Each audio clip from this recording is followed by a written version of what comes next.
अब तक हम धम्मपद के 65 सूत्रों पर बात कर चुके हैं। और अगर आपने इन 65 सूत्रों को देखना है, सुनना है, तो आप किसी भी वीडियो के डिस्क्रिप्शन में सबसे नीचे स्क्रॉल करके प्लेलिस्ट्स के लिंक को क्लिक करके धम्मपद के इन 65 सूत्रों का आनंद ले सकते हैं। इसके अलावा भी प्लेलिस्ट के लिंक लगे हुए हैं। बुद्ध के उपदेश, इस पर एक प्लेलिस्ट बनी हुई है। विपश्यना मेडिटेशन पर प्लेलिस्ट बनी हुई है। सभी प्लेलिस्टों की लिंक सभी डिस्क्रिप्शन बॉक्स में स्क्रॉल करके सबसे नीचे आपको मिल जाएंगी। आप वहां से सीधे उस प्लेलिस्ट पर पहुंच जाते हैं और बहुत वीडियोज हैं, उनका आनंद ले सकते हैं। आज हम धम्मपद के सूत्र 66 पर बात करेंगे। 66। राजगृह के वेणुवन में सुप्प बुद्ध कोड़ी को उपदेश देते हैं। बुद्ध कहते हैं, चरंती बाला दुम्मेधा अमितेने व अत्तना करुणता पापकं कम्मं ये होती कटुक फलं। चरंती बाला दुम्मेधा अमितेने व अत्तना करुणता पापकं कम्मं ये होती कटुक फलं। कहते हैं बुद्ध कि जो दुर्बल समझ वाले मूर्ख व्यक्ति हैं, वे स्वयं के सबसे बड़े शत्रु होते हैं। वे पाप कर्म करते हैं जिनके परिणाम दुखद होते हैं। दुखद जो परिणाम होते हैं वो थोड़े से नहीं होते, जन्मों जन्मों तक का फेरा पड़ जाता है। जन्मों जन्मों तक की दुर्गति हो जाती है। यह बुद्ध का सूत्र बहुत महत्वपूर्ण है, क्योंकि जिस सुप्प बुद्ध कोड़ी को यह उपदेश दिया जा रहा है वह एक महादरिद्र दुखी कोड़ी है, जो अपना गुजारा भीख मांग कर करता है। लेकिन सुप्प बुद्ध कोड़ी भीड़ के अंतिम छोर पर बैठकर भगवान के प्रवचन सुनता है। यह उसकी विशेषता है कि कोड़ी होने के बावजूद भी शरीर गल रहा है, लेकिन वह सुप्प बुद्ध कोड़ी भगवान के सत्संग में जरूर जाता है, सबसे पीछे जाकर बैठता है। और एक दिन ऐसा ही हुआ कि सुप्प बुद्ध कोड़ी अंतिम छोर पर बैठा हुआ भगवान के प्रवचन सुन रहा है और वह श्रोतापत्ति फल को प्राप्त हो गया। भगवान उस समय राजगृह के वेणुवन में थे। जब श्रोतापत्ति फल को प्राप्त हो गया तो कहते हैं कि देवताओं के राजा शक्र ने यह जाना कि सुप्प बुद्ध कोड़ी श्रोतापत्ति फल को प्राप्त हो गया, तो उन्होंने सोचा कि इसकी परीक्षा लेनी चाहिए, इसको थोड़ा सा भटकाना चाहिए। क्या वाकई में यह श्रोतापत्ति फल को प्राप्त हो गया है? क्या इसका मन अब भटक नहीं सकता? यह जानने के लिए उस देवताओं के राजा ने उसके पास आकर बोला कि तुम कितने निर्धन हो, भीख मांगकर गुजारा करते हो, शरीर की ऐसी गति हो रही है, तुम्हें बुद्ध के धम्म और संघ में क्या मिलता है? तुम यह साथ छोड़ क्यों नहीं देते? और अगर तुम ऐसा कर सको तो मैं तुम्हें वैभवशाली बना दूंगा, तुम्हें इतना धन धान्य दे दूंगा, इतनी धन संपदा दे दूंगा कि तुम कभी सोच भी नहीं सकते। इस पर सुपबुद्ध कोड़ी बोला कि नहीं, मुझे रहने दो, मुझे कुछ नहीं चाहिए। और तुम्हें जो लगता है कि मैं गरीब हूं, मैं गरीब नहीं हूं, बल्कि मैं तो बहुत धन वाला हूं। मैं उन गुणों को धारण किए हुए हूं। मैं बुद्ध की शरण और बुद्ध के संग को धारण किए हुए हूं, जिनको आर्य लोग धारण करते हैं। मेरे में श्रद्धा है, शील है, प्रज्ञा है। मैं निर्धन कैसे हो सकता हूं? तुम गलत सोचते हो। तुम धनवान जिसको सोच रहे हो, मैं वैसा धनवान नहीं हूं जो बाहर से दिखाई देता है। मैं अंदर से धनवान हूं। और मैं निर्धन नहीं हूं, किसी को यह बात कहना भी मत। कहते हैं कि देवताओं का राजा शक्र वहां से चला गया और भगवान के पास जाकर उसने यह घटना बताई कि मैंने इस तरह से बहकाने की कोशिश की थी सुपबुद्ध कोड़ी को। वो वाकई में श्रोतापत्ति फल को प्राप्त हो गया है। अब वो टस से मस नहीं होता। आपके प्रति उसका विश्वास, उसका भाव गहरा हो चुका है। भगवान बुद्ध ने राजा शक्र को कहा कि एक क्या, सैकड़ों इंद्र भी सुपबुद्ध को मार्ग से विरत नहीं कर सकते। उसको बुद्ध के धम्म से, संघ से अलग नहीं कर सकते। और जब प्रवचन खत्म हो गया, सब कुछ शांत हो गया, तब वह सुपबुद्ध कोड़ी भगवान के पास पहुंचा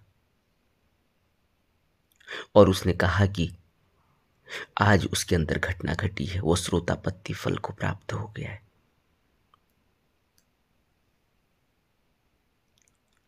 भगवान की वंदना की और अपने नगर की ओर लौट गया। वापस जा ही रहा था कि कहते हैं कि रास्ते में एक गाय ने उसको टक्कर मार दी और उसकी मृत्यु हो गई। श्रोतापत्ति फल को प्राप्त होने के बाद ही उसने शरीर छोड़ दिया। और भगवान ये सब देख रहे थे। भगवान ने देखा कि वो गाय कोई साधारण गाय नहीं थी। वो गाय कौन थी? वो गाय एक वैश्या थी पहले जन्म में। और पहले जन्म में सुपबुद्ध ने उस वैश्या को मारा था। अब इस वैश्या की प्रेतात्मा उस गाय के रूप में, उस गाय के अंदर आकर इस पर प्रहार कर दिया और इसकी मृत्यु हो गई थी। जब सुपबुद्ध कोड़ी का समाचार बुद्ध तक पहुंचा और भिक्षुओं ने यह जानना चाहा कि सुपबुद्ध कोड़ी का अगला जन्म कहाँ हुआ है, क्योंकि वह तो श्रोतापत्ति फल को प्राप्त हुआ था, तब भगवान ने कहा कि देवलोक में तावंतिस भवन में वो उत्पन्न हुआ है, यानी वो देवता हो गया। उसकी मुक्ति तो नहीं हुई, लेकिन वो देव लोक में चला गया। तब बुद्ध ने कहा कि पूर्व जन्मों के कर्मों के कारण ही वह कोड़ी हुआ था। पूर्व जन्म में तपरशिखी बुद्ध को देखकर उसने उन पर थूकते हुए यह कहा था कि यह कौन कोड़ी जा रहा है। इसी पाप कर्म से वो बहुत दिनों तक नरक में पड़कर कर्म विपाक के अवशेषों को झेलते हुए कोड़ी हुआ था। तब बुद्ध ने कहा कि भिक्षुओं, ये प्राणी अपने लिए ही कड़वा फल देने वाले कर्म करते हुए विचरते हैं। मूर्ख व्यक्ति अपनी हानि करता है और वो जानता नहीं कि उसकी हानि कितनी बड़ी हानि हो जाएगी। वो जो कर रहा है वो अपनी कितनी बड़ी हानि कर रहा है, जन्मों जन्मों का फेरा पड़ जाता है। उसने तपरशिखी नाम के बुद्ध के ऊपर थूकते हुए यह वचन कहे थे कि कौन कोड़ी जा रहा है। तब बुद्ध ने धर्म प्रवचयी करते हुए भिक्षुओं से कहा कि बुरी बुद्धि वाले मूर्ख अपने ही शत्रु की तरह इस संसार में विचरण करते हैं, क्योंकि वे उसी बुरे कार्य को करते हैं जिसका फल कड़वा होता है। इसलिए मूर्ख अपना ही शत्रु होता है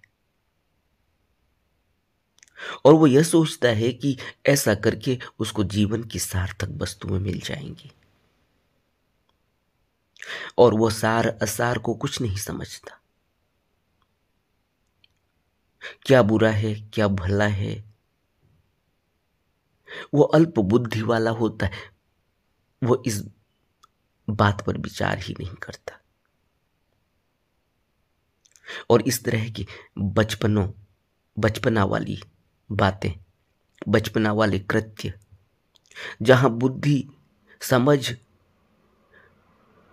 का कोई रोल ही नहीं है, ऐसा कृत्य कर जाते हैं। और बड़ी विशेष बात यह है कि वो बुरे कृत्य करते हैं, लेकिन वो यही सोचते हैं कि वो सही कर रहे हैं।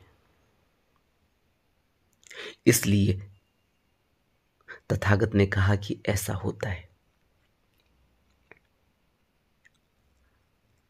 यह जो सूत्र है धम्मपद का 66वां सूत्र, यह हमें इस बात पर विचार करने को कहता है कि हम जो भी कर्म करते हैं, प्रत्येक कर्म का फल हमें भुगतना होगा। कर्म विपाक से हमें गुजरना होगा और जो भी कृत्य हम करते हैं, अगर हम मूर्खवश कृत्य करें, अगर हम बिना सोचे समझे कृत्य करें, तो हमें उसके परिणाम जन्मों जन्मों तक भुगतने होते हैं। और इसीलिए इस सूत्र के माध्यम से हमें यह पता चलता है कि संस्कारों के वश होकर जन्म पर जन्म और परिणाम हमें भुगतने ही होंगे। और इस धम्मपद के सूत्र 66 के जरिए 66 के जरिए हमें यह भी पता चलता है कि हमें बुद्धों की संगति, बुद्धों के बताए हुए आचार विचार व्यवहार अनुशासन शील का पालन कितना जरूरी है और कितने कितने महत्वपूर्ण तरीके से हमने इस पर विचार करना है, इसको अपने जीवन में उतारना है। अगर बुद्ध हमसे कहते हैं कि प्राणी हिंसा छोड़नी है, मांसाहार छोड़ना है, अगर बुद्ध हमसे कहते हैं कि तुम्हें झूठ मिथ्याचरण से बचना है, अगर बुद्ध हमसे कहते हैं कि तुम्हें पर स्त्री गमन से बचना है, अगर बुद्ध हमसे कहते हैं कि तुम्हें किसी भी प्रकार के नशे से बचना है, तो इसीलिए क्योंकि वो धीरे धीरे हमें इतना हमारे मन को विषाक्त कर देता है, कि हमारे अंदर सोच समझ ही खत्म हो जाती है और हम जो कृत्य करते हैं वो फिर ऐसे ही होते हैं जैसे एक मूर्ख व्यक्ति कृत्य करता है। आपने देखा कभी किसी नशा करने वाले व्यक्ति को? उसकी सोच समझ बुद्धि सब जलकर खाक हो जाती है और फिर वो जो कृत्य करता है वो फिर कृत्य ऐसे ही करता है जैसे मूर्ख व्यक्ति कृत्य कर रहा हो। वो अपना ही वो अपने ही गले में अपनी फांसी लगाता है। वो अपना ही नुकसान करता है, अपनी ही हानि करता है और हानि इतनी ही नहीं है कि वो अभी चोरी कर जाए, वह अभी किसी को उसके हाथ झूठ बोल जाए, किसी को धोखा दे दे और कुछ पैसे कमा ले नशा के लिए या व्यभिचार के लिए। बात इतनी सी नहीं है, बात है जन्मों जन्मों का फेरा पड़ जाता है, क्योंकि जिसके साथ भी वो गलत कर रहा है वो सब गलत उस पर ही लौट कर वापस आ जाता है। इस सुपबुद्ध कोड़ी ने एक समय अपने किसी जन्म में तगरसी की बुद्ध के ऊपर थूकते हुए यह कहा था कि यह कोड़ी कौन जा रहा है। उसके द्वारा थूका गया किस पर? कोई साधारण व्यक्ति पर नहीं, बुद्ध पर। लेकिन बुद्ध के माफ कर दिए जाने के बाद भी उसका वो कृत्य फलदायी होता है, हो गया। सब लौट कर वापस आ जाता है, सब लौट कर वापस आ जाता है। विज्ञान का वह नियम कि क्रिया के बदले प्रतिक्रिया होती है और फिर परिणाम आते हैं। इसलिए हमें बुद्ध के, गुरु के बताए हुए आचरण पर अपने जीवन को ढालना होता है। अगर हमने अपने को जन्म मरण से मुक्त करना है, अगर हमने निर्वाण तक पहुंचना है, अगर हमने सत्य को महसूस करना है, सत्य तक पहुंचना है, तो हमें अपने जीवन को बदलना होगा। हम एक साधारण व्यक्ति के जीवन की तरह अपने जीवन को ऐसे ही बर्बाद नहीं कर सकते। यह मौका है और यह मौका बड़े सौभाग्य से मिलता है, बुद्ध कहते हैं। और यह मौका, यह सौभाग्य बार बार नहीं मिलता। इसलिए हमें जो भी कृत्य हम करें वह बुद्ध वचन के दायरे में, बुद्ध अनुशासन में, बुद्ध विनय में रहकर करें। गुरु की संगति, गुरु की शरण, गुरु का सत्संग इसीलिए बहुत बहुत बहुत जरूरी है, ताकि हम अपने अंदर उस सोच समझ को विकसित कर सकें कि क्या हमारे लिए अच्छा है और क्या हमारे लिए बुरा। अभी एक साधारण जन यह नहीं समझ पाता कि क्या उसके लिए अच्छा है और क्या उसके लिए बुरा। अभी तो हर साधारण जन की गति एक मूर्ख व्यक्ति की ही तरह है, क्योंकि वह तो सोचता है कि वह अच्छा कर रहा है, क्योंकि वह धन कमा रहा है, क्योंकि सब ऐसे ही धन कमा रहे। हम सोचते कि मिथ्याचरण करके किसी के साथ धोखा धोखा झूठ बोलकर हम धन कमा लें। सब तो ऐसे ही कमा रहे। लोग तो अरबपति हो गए, करोड़पति हो गए। लोग तो सब आनंद भोग रहे हैं धन से, क्योंकि वो धन उस तरह से कमाते। तो हम क्यों न कमाएं? हम भी उसी तरह से कमाने लग जाते। लेकिन मिथ्याचरण और झूठ अगर ये जीवन का हमारे आधार बन गया है तो हमें इसका परिणाम भुगतना होगा। और जब परिणाम भुगतना होता है, क्योंकि कर्म विपाक, हर कर्म का फल है, इसलिए हमें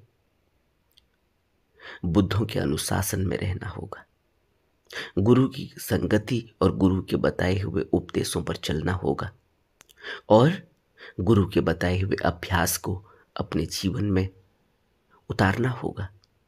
तभी हम इस जीवन का उपयोग कर सकते हैं,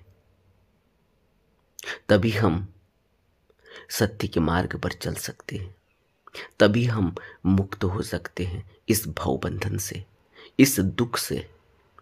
क्योंकि बुद्ध कहते हैं कि दुख आर्य सत्य है, क्योंकि सब कुछ अनित्य है। नमो बुद्धाय।